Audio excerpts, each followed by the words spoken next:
frustrating, especially for the commercial world. It's not tuned in for the commercial world at all, the legal system. We need to acknowledge this as the judiciary of the country and see if an alternative solution is possible. Our presence here is critical because any alternative system is linked with the judiciary. I don't think in Pakistan you can come up with another alternate system or alternative system without the judiciary being involved with the government to do that. So secondly, judiciary plays a key role in the governance of the state. This is important. It's an organ of the state which is effectively involved in the governance of the state. We protect public interest and ensure that all policies and decisions are in public interest. Any policy against public interest can be struck down by the judiciary. That's how effective role the judiciary has. This brings me to an important point. Our key role is to interpret and enforce the Constitution and the law in the larger public interest. This makes it essential that we, the judiciary, must clearly understand what public interest is and is there in the ever-changing commercial world, what is the public interest of an investor, of the commercial transactions. The judiciary must be sensitized to the commercial financial world, which I'm afraid might not be so, but we want to get there. The judges must have a good understanding, among other things, of economics, global trade and finance, needs of international businesses, and the relationship of investment to growth of the national economy. We can't live in cocoons, you see, and be disconnected from the world. Courts must have a keen and sharp commercial understanding of how economy works and how it must continue to grow and prosper. Law has always been a multidisciplinary subject, and in this world that is fast changing due to technology, available information and speedy communication, the need for a well-informed and more sensitized judiciary to the needs of the time is greater than ever. That's why we are here, and I'll just explain what's the roadmap that we have in mind. So is an alternative system possible? Our judiciary is fully cognizant of the fact that the prevailing dispute resolution system in Pakistan, which is the binding adversarial court system, is, as I said earlier, sluggish and overburdened and requires serious reconfiguration. This is a project left best to the judicial reforms of the country. So does the existing dispute resolution system in Pakistan favor an investor or a foreign investment? The answer is no. Hence, all the international agreements, BITs or others, are subject to international arbitration outside Pakistan. This is a very costly affair for us. In the last 5 years, in the figures that I've collected, in the last 5 years, Pakistan and its companies have spent US $300 million in legal costs attending to arbitration outside Pakistan, just because we do not have the facility back home. We are not able to deal with it because our system is not tuned in for all this. Under the able leadership of our Chief Justice of Pakistan, the judiciary is keen on introducing the alternative to standard as opposed to a standard adversarial litigation. The concept of ADR, which is settling disputes by parties themselves outside the court, either through a mediator or arbitrator. You can seek a settlement under mediation or obtain an award under arbitration. These are voluntary and contractual dispute resolution systems and very different in their character from the mandatory resolutions the courts of law provide. So let's talk about mediation. We don't have it in the system, and we are thinking of bringing it into the system. It can be done at home. It is cost efficient, it is speedier, and totally in control of the parties. We can develop international mediation center to provide a platform for such settlement. It is no rocket science at all. Law and rules are available internationally, either here or in Singapore, and can be tailored to the needs back home. This is hugely beneficial for Pakistan's business houses, and more importantly, for the foreign investors, for being locked in endless litigation for years in the regular dispute resolution system. In case a party resigns from it, which is rare according to statistics in cases of mediation, special courts can deal with such a settlement, which can also be designed. and there would be separate courts as opposed to the regular courts. Legislation is required to cut down on the grounds of challenges and provide no appeal. But what is more important,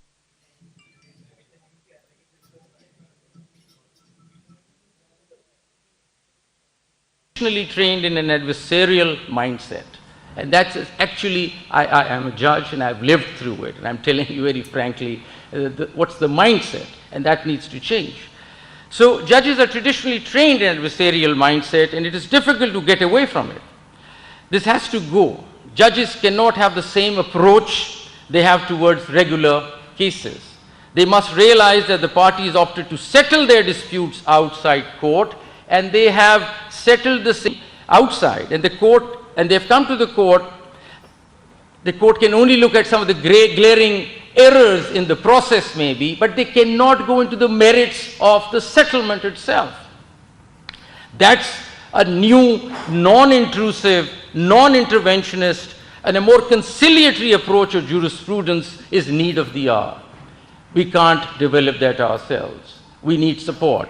CIR is here, and the other institutions, we need to collaborate and change that mindset. We cannot move on with this adversarial system, because sooner or later, no matter how wonderful a system that you set up in mediation or arbitration, it ends up in the courts, as the system is. And the minute it comes to courts, and if you have judges with the same mindset, the whole thing stalls. They have to change. You have to think differently and have this non-intrusive approach towards settlements which have already taken place outside court. So they have to start thinking that this alternative system is a totally different ballgame from the regular court structures that we are in and the way we're working. This will require training and interaction with judges here. And I would really want that, because I want to personally talk to judges here, and how is this non-intrusive approach applied? And I want to learn that. I want to take it back home. I want my other judges to understand that we do not touch a settlement unless there's a process, there's a problem or a serious error in the process. The distinction between dispute resolution by court and dispute resolution outside must be very clear to judges, and has to be dealt with through different approaches and how to handle that. There, the role of CIR, I keep underlining, is absolutely important. Hence, our relationship and the handshakes in the future. The roadmap from here, as I see it, is some sort of collaboration that we go home and we sort of exchange ideas. How do we go about doing this? That is something that we need to configure and sit down. So I'm happy to announce that we now have ADR laws in the provinces in Pakistan. In Islamabad recently, just last week, we have now established ADR centers, but it's a very nascent stage. You see, we're learning that. It will still end up in courts. We still require very strong jurisprudence. And before that happens, if we were to have this training and a change in mindset, I tell you the jurisprudence itself would lift it up and give you a totally different picture. So that's why it's very important for the judges to be, other than legislation, for judges to understand what the ball game is all about. Arbitration, if mediation fails. Pakistan was, it surprises me actually, on a personal note also, that we've actually lost more than 70 years. I don't know where were we, but glad that it's never late and we're here now. Pakistan was amongst the first countries that signed the New York Convention and the ICSID conventions in 1958 and 1965. It is noteworthy that the world's first BIT was concluded between Pakistan and Germany in 1956. I mean, we're really ahead of things, ahead of our times, I guess. But Pakistan lagged behind the last half of the 20th century. I mean, I'm trying to understand how this happened. While the rest of the world moved on and evolved and promulgated new modern norms and approach towards international arbitration, Pakistan did not move an inch. We still have the 1940 Act in place, and that's it. In Pakistan, as far as, domestic arbitration is not my topic today, but in Pakistan, nobody would go for domestic arbitration because they say you're doubling the exercise. You go to arbitration, and then it'll end up in court, and you'll start a court case again. So you're actually suing the chap twice, you see, and incurring costs twice. Hence, the arbitration is actually just vanished from the local literature domestically to be an option or a remedy to resolve disputes, because it's an exercise, doubling the exercise. Might as well go to court to start with. So that has, I don't know, that's been there for several years, and that has to change. Pakistan today is not considered safe to host arbitral proceedings due to the interventionism prevailing in its judicial system, and cannot be perceived to be a secure destination for enforcement of awards due to the obscurity and uncertainty in the scope and grounds of review of awards. Their interpretation and application is very complicated and does not fit in with the times around us, you see. The absence of modern arbitration-friendly laws are the chief reason for the effective ostracization of Pakistan from this global arbitration map. There's a lot to be done in this area. Arbitration law, we stuck with 1940 law, which the world has moved on. We are almost half a century or more behind. The good part is that the realization to move forward has come, and that is what I'm here to announce. Our existing law has serious problems. I could go into them. The 1940 law is fraught with problems. You see, if you were to compare it with the model arbitration law in the world, you'll see that at every stage the court is intervening. At every stage you require the blessing of the court. So it cannot function. It is as if the Arbitration Act works as a little separate wing of the court, and that's how the structure is. So I don't need to go into the details of it. I mean, the interference there's several grounds for interference, and I'm cutting that short. I don't need to go into that. But all I'm saying at the end is, as far as this portion is concerned, that the current 1940 Act that we have does not sit well with the way the world is, you see, but we're still living with it, and we haven't thought of changing it, which worries me very much. So arbitration law in Pakistan is the need of the hour, so we need to totally revamp, we need to come up with a new law. How do we do that? I think we can reach out to CIR, look at the design. The legislative design is important. I can't do it myself. I'm reaching out to people here. We need to change the legislative design. We need to scrap 1940 Act. We need to come up with a new Arbitration Act. Domestic, one. Number two, international, two. This is required. Need of the hour. I can't do it. I'm frankly saying, please come, let's work together and let's do it. The initiative is there. There is no bureaucracy about judiciary, mind you. If the Chief Justice decides that we have to do it, we just have to do it. So there is no bottlenecks or anything, so we could just straight away work on it. The second important thing would be the judicial approach of the courts. That would be required. Even if you come up with legislation, you need these managers who are going to manage this law to change their mind. So training is effective. Dialogue with judges here is essential. I think training alone would not do it unless we interact with people here to understand how it works. Because we've been, well, I don't want to use the word, but it's been for 50 years, we've just woken up. So second most important thing would be the judicial approach of the courts, where such awards under the law will be challenged or enforced. Training is therefore critical for our judges. Other than legislation, judicial mindset needs to be changed. Pakistan needs to develop its own international commercial and mediation center. ICC comes in, LCIA comes in. We need to have a center. I mean, there is no center in Pakistan. We're talking about an economy of $350 billion. We have a population of 220 million. You can't just ignore that. You see. I think we just need to tweak a few things, get back into the system, provide a center. And centers are there in the world. I mean, we have ICC, we have LCIA. We say, please come. I mean, they could be administered in Pakistan also. Why can't LCIA and ICC have a Pakistan branch to start with, till we mature and come of being ourselves? So training is essential, another item which we need to really work on. Once again, my reliance would be on CIR, and they've been doing a wonderful job. And there is a commitment from the Supreme Court to CIR that they could go ahead and start training at the Federal Judicial Academy, at the Provincial Judicial Academies. We need to have the whole cadre of judges understanding what arbitration is all about. We need to merge law schools, and I'll be talking about this tomorrow at King's.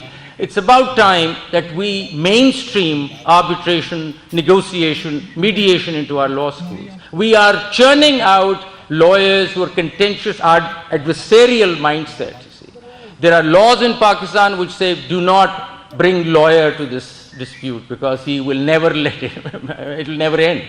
So, I mean, we need to get away from that. I mean, we need to come up with lawyers who understand how to negotiate, who are pro-settlement. I mean, the mindset ought to be there. The checklist must have a settlement on it. It cannot be just disputes all the time and adversarial systems all the time. So we cannot do this alone, as I keep repeatedly saying that. And the purpose that the judiciary is here, I could have said all this to my people back home, and I could talk to my parliamentarians, and I could talk to the government, and we could do whatever in-house. But no, we need to think about it a little more. We need to go ahead. I personally think that, well, India has done it in 2006 or whatever. We need to come up with perhaps the most advanced version. I mean, luckily we're the last ones. So why not do it in the best way possible? To me, mediation is far more attractive than arbitration.